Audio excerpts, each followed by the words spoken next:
जे अंदर का इलस्ट्रेशन ठाहिणी आहे जेके तव्हां एक्सपर्ट थी वेंदो त तव्हां पाण पेन टूल सां ठाहे सघो था।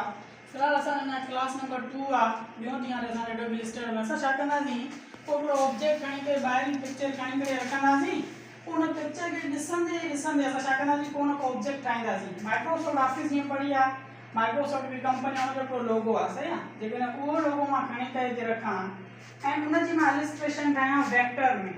वेक्टर जो मक़सदु इहो आहे त हुनखे मां जेतिरो बि ज़ूम कंदुमि न जेॾो बि हुनखे मां ज़ूम कंदुमि हुनजी रिज़ोल्यूशन न किरंदी जेॾो ज़ूम कंदुमि तेॾो हुन में सफ़ाई ईंदी वेंदी सही आहे। पोइ हुन लाइ कोई बि तव्हांखे ऑब्जेक्ट रखिणो आहे त फाइल में ईंदो ऐं प्लेस हिते ऑप्शन आहे सही आहे।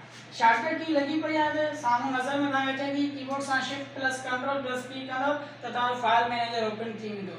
प्लेस जो ई मक़सदु आहे त इंपोर्ट करणु का शइ जीअं मां प्लेस ते क्लिक कंदुमि त हिन वक़्तु मुंहिंजा ई इलस्ट्रेशन्स पिया आहिनि ऐं एडोबी इलस्ट्रेशन में तव्हां कोई बि इलस्ट्रेशन ठाहे सघो था। फ़िलहाल तव्हां छा कंदो फ़िलहाल हिन ते कंदासीं क्लास नंबर 2 आहे मां जीअं त प्लेस ते क्लिक कंदुमि त हिन वक़्तु मुंहिंजे माउस जे पॉइंटिंग में हिन वक़्तु ये शइ पिक्चर नज़र अचे पई मां काथे बि क्लिक कंदुमि उहा पिक्चर हिन जॻह ते अची वेंदी।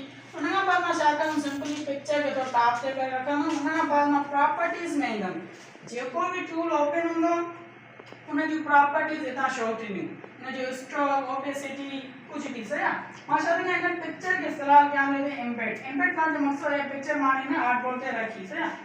उन खां बाद मां छा थो कयां हिन जी जेका ओपेसिटी आहे जेकी हिन जी ट्रांसपेरेंसी आहे कुझु घटि थो कयां सही आहे। मां हितां अची करे हिन जी ट्रांसपेरेंसी कुझु कई घटि सिंपली मां छा थो कयां 53 थो रखां सही आहे। ओपेसिटी मां घटि कई पर हिन जे अंदरि हिकिड़ो ॿियो प्रॉब्लम थी सघे थो हीउ मूवेबल थी सघे थो मां ॿी का इलस्ट्रेशन ठाहींदुमि मे बी डिफिकल्टी आहे पोइ मां छा थो कयां इन लेयर खे लॻाए छॾींदुमि लॉक सही आहे। जीअं मां लेयर्स वारे टैब में ईंदुमि हितां अची करे हिते जीअं क्लिक कंदुमि हिन जे अंदरि लॉक लॻी